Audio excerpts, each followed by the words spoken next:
जय हिंद, वंदे मातरम। स्वागत है आप सभी साथियों का गेंजे लर्निंग गुरुजी प्लेटफॉर्म में। तो हम लोग बिहार टीचर एग्जाम से रिलेटेड यहाँ पे डेली प्रैक्टिस प्रश्नों को कर रहे हैं जो आने वाले एग्जाम के लिए बहुत ज़्यादा इम्पोर्टेंट है। सामान्य अध्ययन के प्रश्न आप लोगों के लिए हैं जो बहुत ज़्यादा इम्पोर्टेंट है एग्जाम के लिए।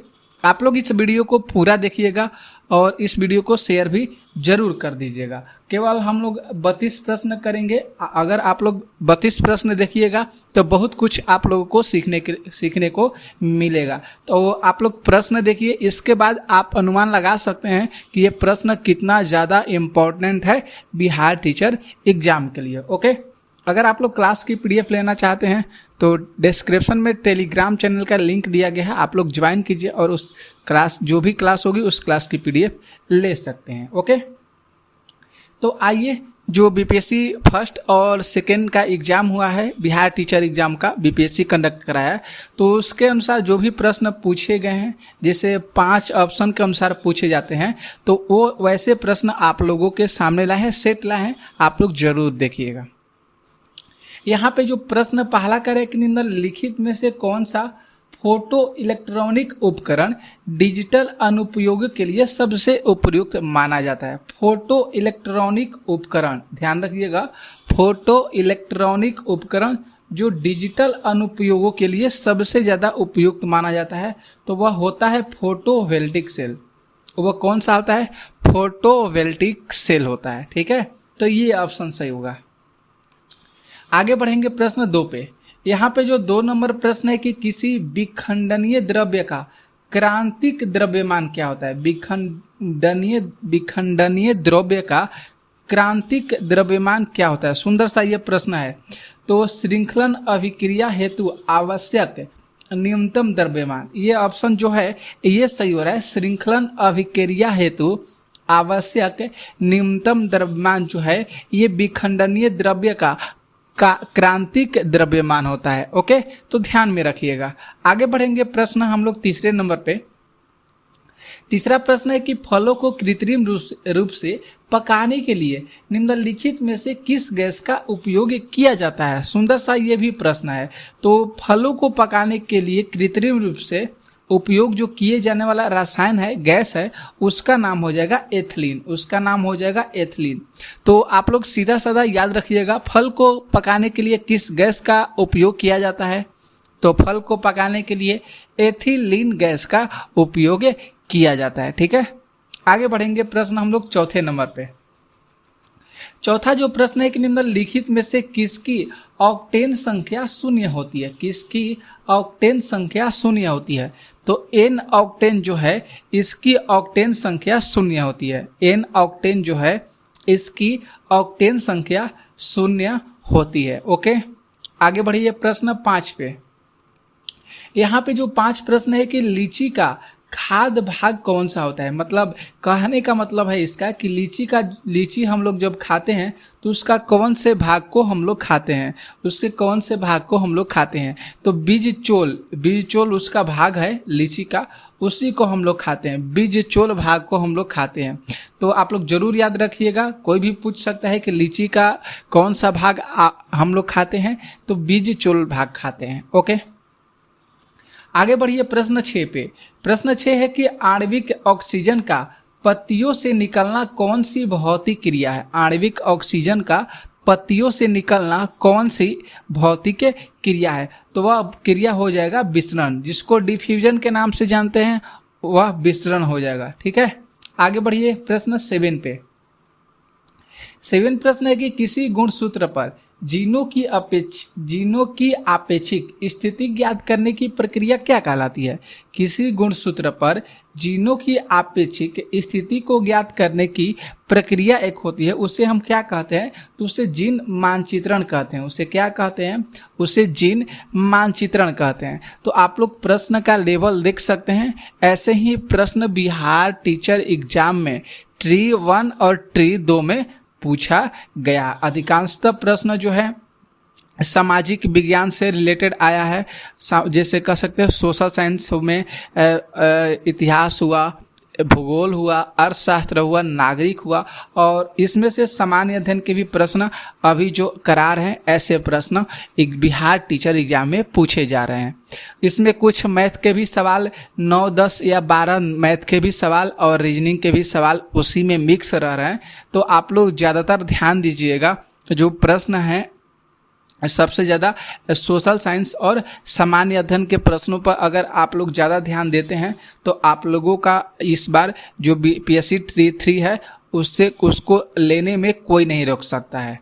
तो आप लोग ज़रूर ध्यान दीजिएगा। इसलिए आप लोगों को इस चैनल पर डेली हम प्रैक्टिस ला रहे हैं, प्रश्नों का सेट ला रहे हैं। आप लोग देखिएगा ज़रूर पूरा, तो आप लोग को बहुत कुछ सीखने को मिलेगा, बहुत कुछ जानकारी मिलेगा। प्रश्न 8 है कि ब्रायोफाइटा में बीजाणु मातृ डैश कोशिका होती है। बीजाणु मातृ जो है मृत होता है, डैश कोशिका होती है, यहाँ पे ये ध्यान देना है। तो वह होता है द्विगुणित होता है। कौन सी होती है कोशिका? द्विगुणित कोशिका होते हैं। बीजाणु मातृ जो है ये द्विगुणित कोशिका होती है। आगे प्रश्न देखिए 9 पे। 9 प्रश्न है कि भारत सरकार द्वारा पर्यावरण और वन की सुरक्षा के लिए किस वर्ष NGT मतलब नेशनल ग्रीन ट्रिब्यूनल की स्थापना की गई थी? तो 2010 में किया गया था। 2010 में NGT नेशनल ग्रीन ट्रिब्यूनल की स्थापना जो पर्यावरण और वन की सुरक्षा के लिए भारत सरकार द्वारा इसकी स्थापना 2010 में किया गया था। आगे बढ़िए प्रश्न 10 है कि भारत के किस शहर ने सबसे पहले पानी के नीचे मेट्रो की शुरुआत की है? तो देखेंगे तो ऑप्शन कोची, विशाखापत्तनम, बेंगलुरु, इसमें से कोई भी ऑप्शन नहीं दिया है। इसमें से कोई भी ऑप्शन नहीं दिया गया है। तो सबसे पहले पानी के नीचे मेट्रो की शुरुआत कहाँ से हुआ था? तो कोलकाता शहर से हुआ था। कहाँ से हुआ था दोस्तों? तो सबसे पहले मेट्रो ट्रेन जो है पानी के नीचे किस शहर से चला था? तो कोलकाता से चला था। तो इसमें से कोई भी ऑप्शन सही नहीं हो रहा है। आगे बढ़िए प्रश्न 11 पे।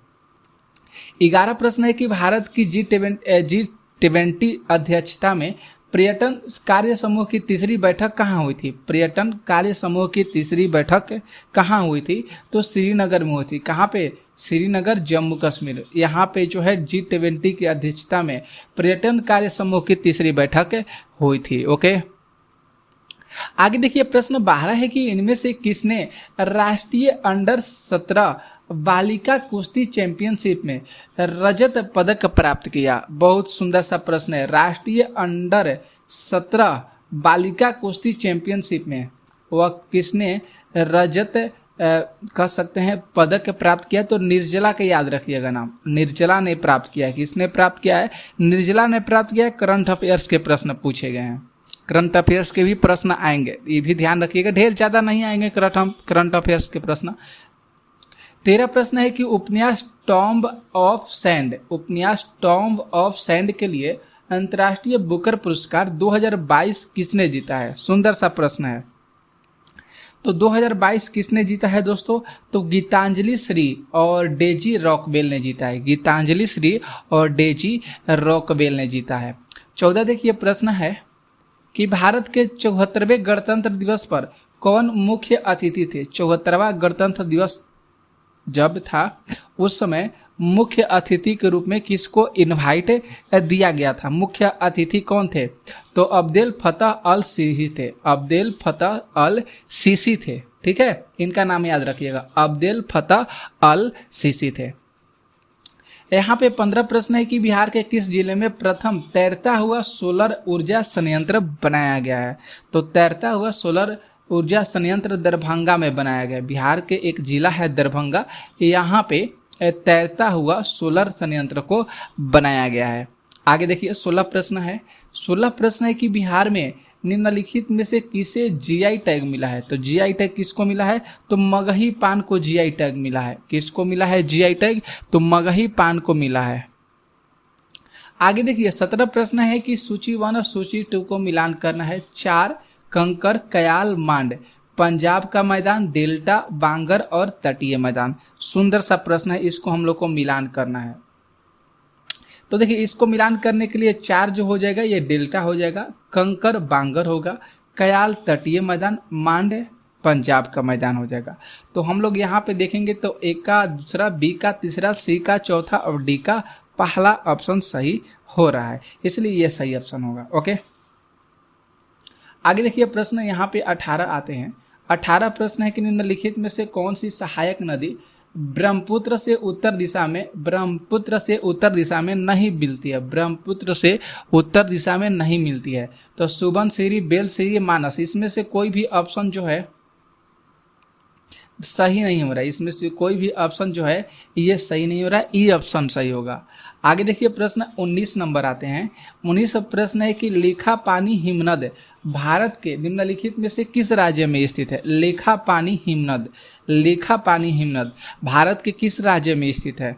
तो ये हो जाएगा अरुणाचल प्रदेश में स्थित है, याद रखिएगा। लीखापानी हिमनद है। लीखापानी हिमनद जो है ये भारत के अरुणाचल प्रदेश में स्थित है। 20 नंबर प्रश्न है कि मगध और अंग का मैदान किसके हिस्से हैं। मगध और अंग का जो मैदान है ये किसके हिस्से हैं। तो ये मध्य गंगा के मैदान का हिस्सा है। ये किसका हिस्सा हो जाएगा। तो ये मध्य गंगा के मैदान का हिस्सा है मगध और अंग। ओके, 21 नंबर प्रश्न है कि जलप्रपात और नदी के निम्नलिखित युग्म में से कौन सा युग्म सुमेलित नहीं है। तो यहाँ पे देखेंगे तो दोस्तों कोई भी ऑप्शन जो है यहाँ पे उपयुक्त में से एक से अधिक हो रहा है। जोग जलप्रपात शरावती नदी पर हो जाएगा, कपिलधारा जलप्रपात कावेरी नदी पर, धुआंधार जलप्रपात गोदावरी नदी पर। तो यहाँ पे तीनों ऑप्शन जो है ये सही हो रहा है, तो इसीलिए हम लोग इस ऑप्शन को टिक किए उपयुक्त में से एक से अधिक। 22 देखिए प्रश्न। 22 प्रश्न है कि भारत के निम्नलिखित बंदरगाहों को उत्तर से दक्षिण दिशा में व्यवस्थित कीजिए। उत्तर से दक्षिण दिशा में व्यवस्थित करना है इसके बंदरगाहों को।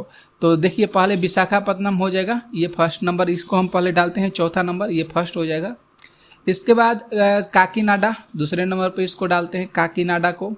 मछलीपट्टनम और नागपट्टिनम चौथा हो जाएगा। ठीक है, तो इसे याद रखिएगा, पहला चौथा होगा, एक होगा, इसके बाद 2 और 3। ये ऑप्शन में अगर मिल जाएगा आप लोगों को तो टिक कर लीजिएगा। देखिए ऑप्शन में दिया है 4, 1, 2, 3 दिया गया है। 23 प्रश्न है 1954 में किन 2 देशों के बीच कोसी सिंचाई एवं जल विद्युत परियोजना समझौता पर हस्ताक्षरित हुआ था। बहुत सुंदर सा प्रश्न है ये। तो किस पर हुआ था। तो भारत और नेपाल पे हुआ था। किस पर। भारत और नेपाल पे। 24 प्रश्न है कि RLC के वर्गीकरण स्कीम के अनुसार बिहार किस प्रकार के जलवायु प्रदेश में आता है। बिहार किस प्रकार के जलवायु प्रदेश में आता है। तो ये आता है उपाद्र संक्रमणकालीन जलवायु प्रदेश में आता है। उपाद्र संक्रमणकालीन जलवायु प्रदेश में आता है। 25 देखिए प्रश्न है कि भारतीय राष्ट्रीय कांग्रेस के किस अधिवेशन में पूर्ण स्वराज का सिद्धांत गृहीत हुआ था। पूर्ण स्वराज का सिद्धांत गृहीत हुआ था। तो लाहौर अधिवेशन 1929 में। लाहौर अधिवेशन कब हुआ था। 1929 में हुआ था। तो लाहौर अधिवेशन में पूर्ण स्वराज का सिद्धांत गृहीत हुआ था। आगे देखिए प्रश्न 26 है पंजाब में कूका आंदोलन का प्रारंभिक उद्देश्य क्या था। कूका आंदोलन का प्रारंभिक उद्देश्य क्या था। सिख धर्म को परिष्कृत करना। सिख धर्म को परिष्कृत करना कूका आंदोलन का प्रारंभिक उद्देश्य था। कहाँ पे। तो पंजाब शहर में था। आगे देखिए 27 जो प्रश्न है। 27 प्रश्न है कि 1857 के विद्रोह को किसके द्वारा भारतीय राष्ट्रीय कांग्रेस स्वतंत्रता संग्राम के रूप में वर्णित किया गया है। किसके द्वारा। तो BD सावरकर के द्वारा। किसके द्वारा। BD सावरकर के द्वारा। ठीक है। आगे देखिए प्रश्न 28 नंबर। 28 है कि भारतीय किसान के इतिहास में संगठित असहयोग का प्रथम उदाहरण कहाँ घटित हुआ। तो बिहार और बंगाल में घटित हुआ। कहाँ पे घटित हुआ। तो बिहार और बंगाल में घटित हुआ। 29 प्रश्न है कि वर्ष 1946 में बनी अंतरिम सरकार में डॉक्टर राजेंद्र प्रसाद के पास कौन सा विभाग था। तो खाद्य एवं कृषि विभाग था। कौन सा विभाग था। खाद्य एवं कृषि विभाग। 1946 में बनी अंतरिम सरकार के अनुसार डॉक्टर राजेंद्र प्रसाद के अनुसार। 30 प्रश्न है गांधी जी को विशेष रूप से चंपारण आने और वहां के कृषकों की दयनीय स्थिति को देखते हुए किसने अनुग्रह किया था। किसने अनुग्रह किया था। तो राजकुमार शुक्ल ने अनुग्रह किया था। किसने। राजकुमार शुक्ल ने। आगे देखिए प्रश्न 31 है कि मुस्लिम लीग द्वारा किस तिथि को मुक्ति दिवस मनाया गया। बहुत अच्छा सा प्रश्न है, बहुत सुंदर सा ये प्रश्न है। तो 22 दिसंबर 1939 को मुस्लिम लीग द्वारा मुक्ति दिवस मनाया गया था। और 32 प्रश्न है कि नेशनल कॉलेज और बिहार विद्यापीठ का शिलान्यास किसने किया था। तो महात्मा गांधी ने किए थे। किसने किया था? नेशनल कॉलेज और बिहार विद्यापीठ का शिलान्यास महात्मा गांधी जी के द्वारा किया गया था। तो 32 प्रश्न किए हैं। कैसा लगा क्लास आप लोगों को? और ये प्रश्न बहुत धमाकेदार प्रश्न थे। कैसा लगा जरूर कमेंट करके बताइएगा और इस वीडियो को पूरा देखिएगा, लाइक कीजिएगा और शेयर कर दीजिए।